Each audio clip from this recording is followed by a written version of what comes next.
pagtataho yan sa umaga ha, na hindi na dapat magdalawang isip kung bibili ka ba o palalampasin na lang. Iba ang gising kapag nakatikim ng taho, pero mas may enjoy na raw yan dahil pati taho, overload na rin ang pwedeng toppings. Uy, masarap yan. Aba, yan ang aking buwanamanong kwento na dapat Alam mo! Ang kinagisnan ng mga Pinoy na inilalakong mainit-init at matamis na taho, hindi lang daw arnibal at sago ang inihahalo. Sa Cavite, ang taho may ube, mangga at abukado. Sa Pasay naman, palaban ng toppings. Bukod sa sago, mayroong beans, mani at barley na pwedeng ihalo at 1 to sawang syrup. Taho overload!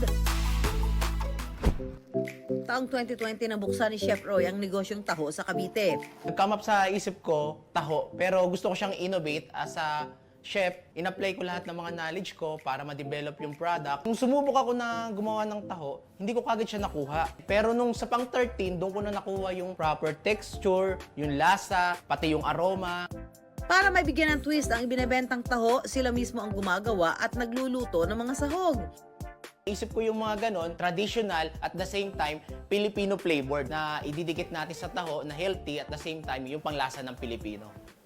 Ang kanilang bestseller, avocado, ube, mangga, coffee jelly, strawberry at ang classic na arnibal.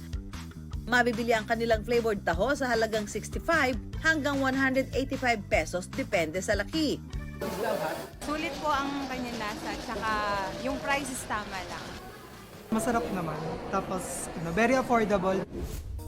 Aminin, marami ang nabibitin sa inilalagay na arnibal sa taho. Pero sa Pasay City, sigurado raw na nag-uumapaw ang kanilang taho syrup. Unlimited syrup na may bonus na toppings pa. 20 taon nang nagbebenta ng taho at iba pang soy products ang tindahang ito.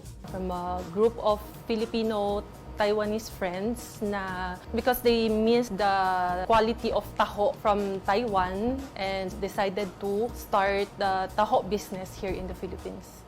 Hindi raw madaling madurog ang kanilang taho dahil sa imported soybeans. Sa mangkok din sinasandok ang kanilang taho o tohua. Pero ang binabalik-balikan daw ng kanilang mga suki ang unlimited syrup at toppings. Libre ang buhos ng nakatakoreng syrup sa kada order ng taho. Bukod sa nakasanayang sago, pwedeng lagyan ng taho ng mangga, sari-saring beans, mani at barley.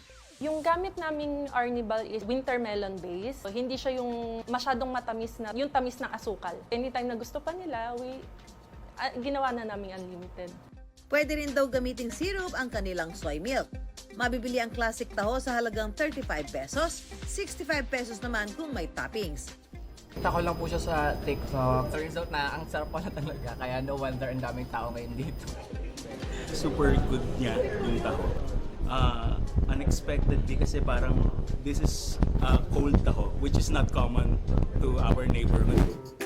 Gaya ng ibang pagkain, nagbabago man ang bersyon ng taho. Hindi maikakailan ang sustansya at sarap nito, talaga namang pangmatagalan.